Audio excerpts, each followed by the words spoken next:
Hey guys, welcome to the channel. So today I just wanted to report on, it was already announced that CD Projekt Red announced that there will be a second season to Cyberpunk Edgerunners. It won't follow the same characters, there'll be different characters in the same universe. However, they just announced a brand new manga, prequel manga that will be coming out in 2025, and the Blu-ray. The official Blu-ray of Cyberpunk Edgerunners will be coming out in 2025. The manga is already out for different languages, and in the meantime, we got just a quick rundown of the characters, a cast of the memorable characters: Phil, Night City, and Cyberpunk Edgerunners, each ruthlessly pushing their own goals and agendas. Whether you root for their success or their downfall, none will leave you indifferent to their loss. As their paths intertwined, the weight of their choices will linger, leaving a lasting impact on those who dare to follow their story. So, guys, Cyberpunk here. The information that we got regarding the Blu-ray is that CD Projekt Red is thrilled to announce the critically acclaimed Cyberpunk Edgerunners is being adapted into a manga prequel that focuses on fan-favorite characters Rebecca and her brother Pilar. The original anime, previously available only on Netflix, will also receive a Blu-ray edition in 2025. Snapshot: Cyberpunk Edgerunners Madness will be released in serialized format in Japanese, Polish, Spanish, Italian, German, French, and traditional Chinese. English edition will be published in paperback volumes by Dark Horse. Cyberpunk Edgerunners, the hit anime that the manga prequel is based on, will receive a physical Blu-ray release in 2025, created in collaboration with Studio Trigger. Cyberpunk Edgerunners premiered on Netflix in 2022 and quickly became an international hit, garnering various awards, including the prestigious Anime of the Year from Anime Awards 2023. Set in the universe of CD Projekt Red's best-selling video game Cyberpunk 2077, it tells the standalone story of David Martinez, a street kid trying to survive in the technology and body modification-obsessed megalopolis of Night City. The anime's first ever manga adaptation, titled Cyberpunk Edgerunners Madness, follows the chaotic lives of two characters who viewers were first introduced to in the anime: siblings Rebecca and Pilar, who quickly became fan favorites before they joined David's crew. The pair grew up wreaking havoc in their path to become legendary edgerunners like their father. But when the mysterious Saffron interrupts their daily routine in Night City, he changes her future. The manga will arrive in a monthly serialized format in the following languages through the listed publishers. So guys, you can see the listed publishers here: Japanese, Polish, the studios, Italian, Spanish, German, French, and traditional Chinese. And beside that is the studios releasing it. The first chapter will release in all languages above on December 13th, which just passed, guys, with the exception of traditional Chinese, which will follow on December 20th. The English edition will be published in paperback volumes by Dark Horse. And Cyberpunk Edgerunners will also receive a Blu-ray edition arriving 2025. The following territories: Japan, USA, Canada, Latin America, Europe, Australia, New Zealand, Thailand. Discover the standalone 10-episode story of street kid David Martinez trying to survive in the technology, body modification obsessed city of the future. Soon available in physical format. So there you guys have it, the physical release. I can't wait for it, guys. I may pick up an extra copy for a friend of mine.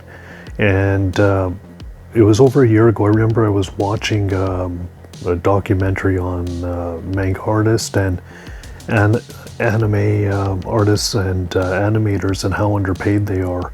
I definitely want to show my support by buying the official product. I hope you guys do the same too. Show your love. If these characters definitely mean anything to you, like how they mean to me, judging by the popularity, a lot of people will support the product. Buy the official. And on to Main. Main is my favorite character, and I just wanted to share with you that the reason why Main is my favorite character is he's an underrated character. He was David's mentor. David really looked up to him. And the thing with Main is Main always believed that everyone deserved a fair shake. That's how he operates. He's also like a bigger brother, kind of like a father figure, and I can identify with that.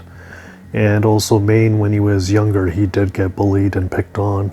and he ultimately was determined to get bigger, stronger, learn how to not only become self-reliant and depend upon himself and nobody else. And that was another piece of information,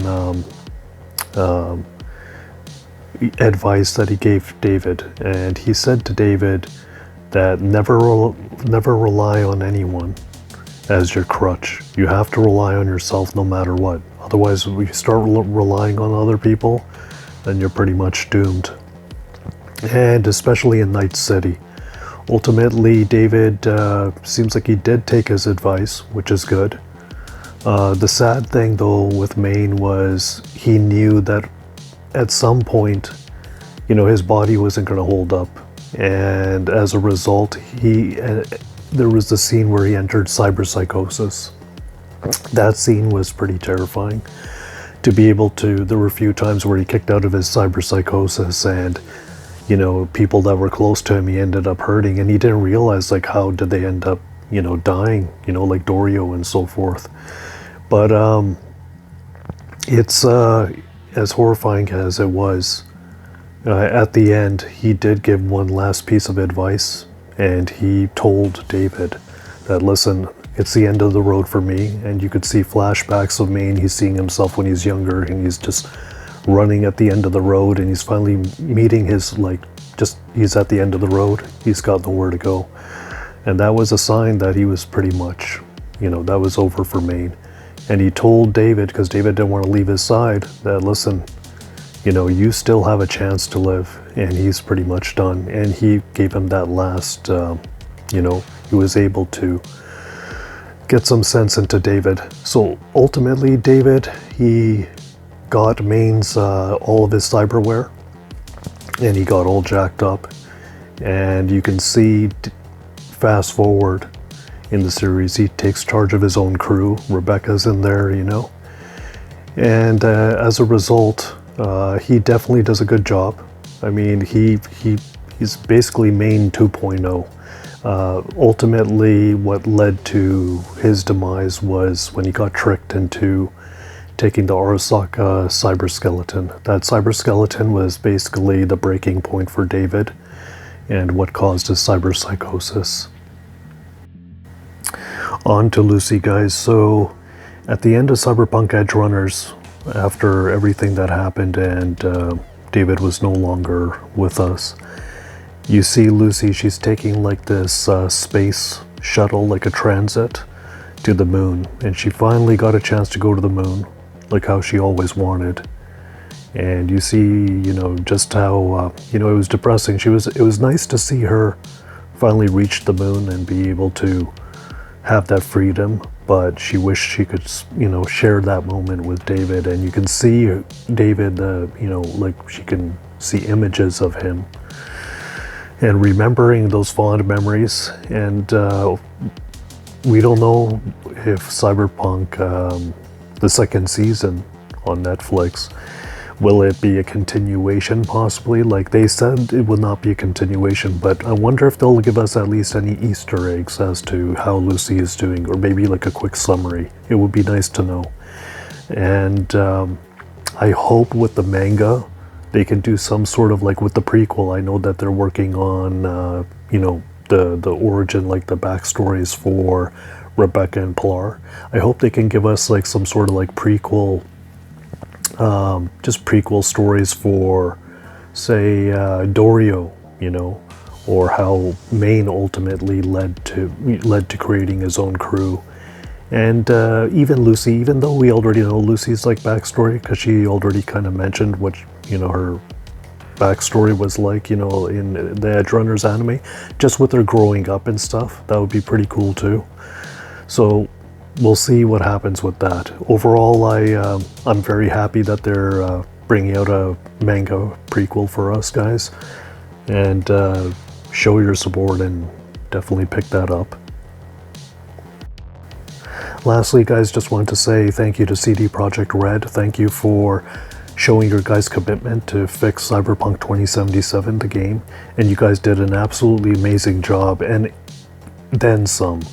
You guys added a bunch of Easter eggs from Edgerunners. I heard apparently, guys, that there's even a memoriam, like a cemetery area, where they even have like the Edgerunners that had passed in the Edgerunners anime, where you can pay respects to them. Like, they've really shown a lot of, you know, a lot of detail, and also, you know, you can even find the Sandevistan in there. I haven't played the game in over 2 years, but I'm hoping to get back into it again.